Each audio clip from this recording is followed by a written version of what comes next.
Hello बच्चों, हमारा next topic इसमें है periodic properties.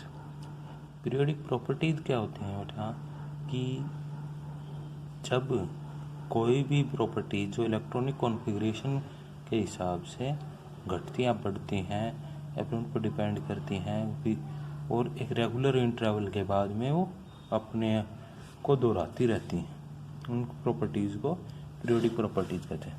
The properties which are directly और indirectly related to their electronic configuration पर डिपेंड करते हैं and which show regular gradation when we move from left to right और in a period or top to bottom in a group are called periodic properties। तो जो properties जो घटती या बढ़ती हैं कब, जब हम जाते हैं पीरियड के अंदर लेफ्ट टू राइट जाते हैं या फिर ग्रुप के अंदर टॉप टू बॉटम जाते हैं पीरियोडिक टेबल के अंदर, तो फिर उन प्रॉपर्टीज़ को उस पीरियोडिक टेबल की पीरियोडिक प्रॉपर्टीज़ कहा जाता है। ठीक है, तो इन पीरियोडिक प्रॉपर्टीज़ में सबसे पहले आता है एटॉमिक रेडियाई।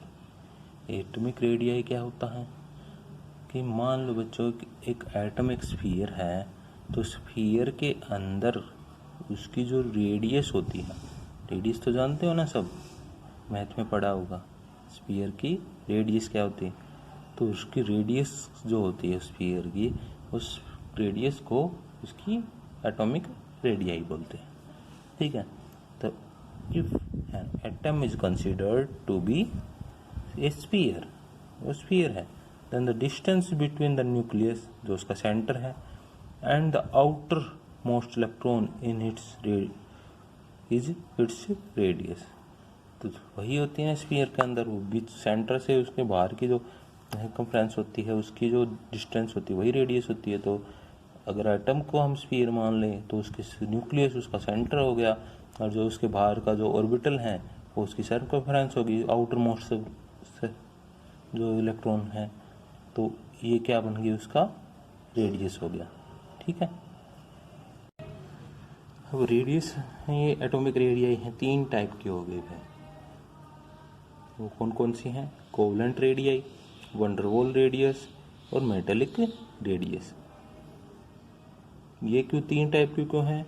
क्योंकि कई जो एटम्स हैं वो कोवलेंट बॉन्ड बनाते हैं, मेटल्स हैं वो अपना मेटेलिक बॉन्ड बनाते हैं, और जिनके बीच में कोई बॉन्ड नहीं होता वो आपस में अट्रैक्शन होता है बड़े बड़े एटम्स के अंदर, वो वंडरवाल फोर्स होता है उसकी, तो वंडरवाल रेडियाई होती है।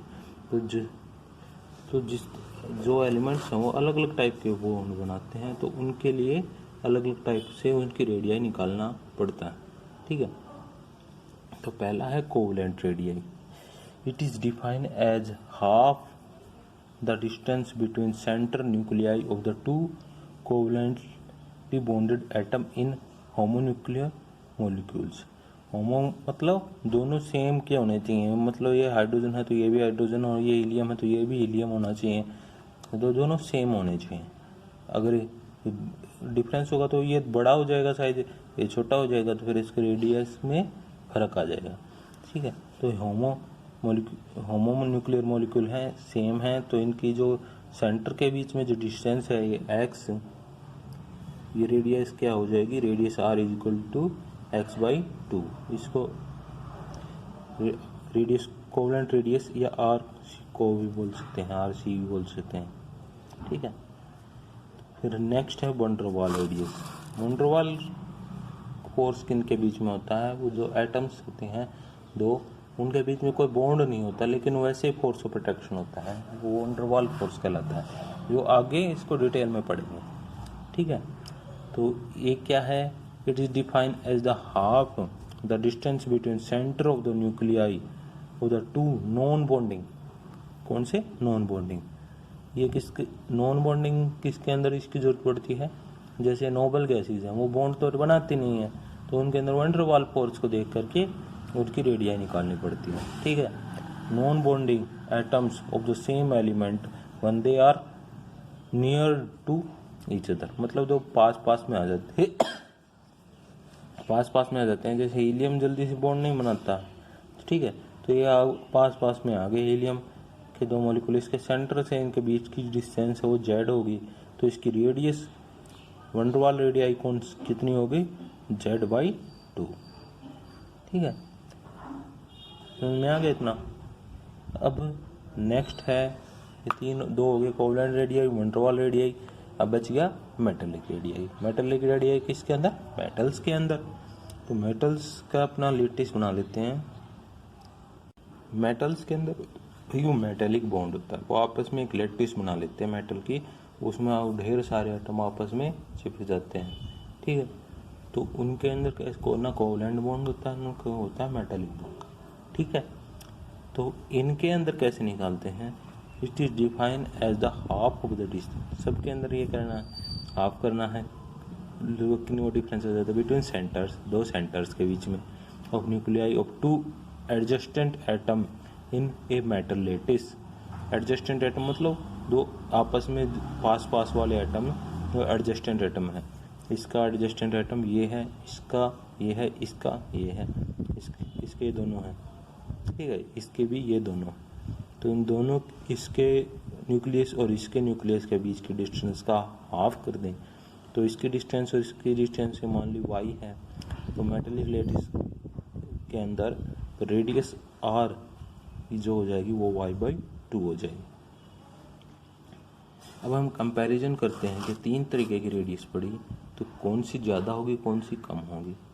तो इसमें हम देख सकते हैं कि कोवलेंट के अंदर क्या करते हैं, ओवरलैप करता है। ओवरलैप करता है तो उसकी रेडियस कम हो जाती है, इसलिए सबसे कम जो है वो हो जाएगी। कंपैरिजन करते हैं, जो कोवलेंट रेडियस है वो सबसे कम होगी। ठीक है, उसके बाद में मेटेलिक रेडियस, क्योंकि ये भी आपस में चिपके हुए हैं। ठीक है, तो इसकी रेडियस भी, ये मेटेलिक रेडियस दूसरे नंबर पे हो गए। और तीसरे नंबर पे वन डर वाल रेडियस। वन डर वाल रेडियस तीसरे नंबर पे क्यों है, क्योंकि इनके अंदर बॉन्ड नहीं है, एटम के बीच की डिस्टेंस ज़्यादा है, तो उसका हाफ करेंगे तो उसकी वैल्यू भी ज़्यादा आएगी, तो इसलिए वन डर वाल रेडियस सबसे ज़्यादा होती है तीनों रेडियाई में। ठीक है, अगला टॉपिक हम पढ़ेंगे कि पीरियोडिक प्रॉपर्टीज़ पढ़ रहे थे हम।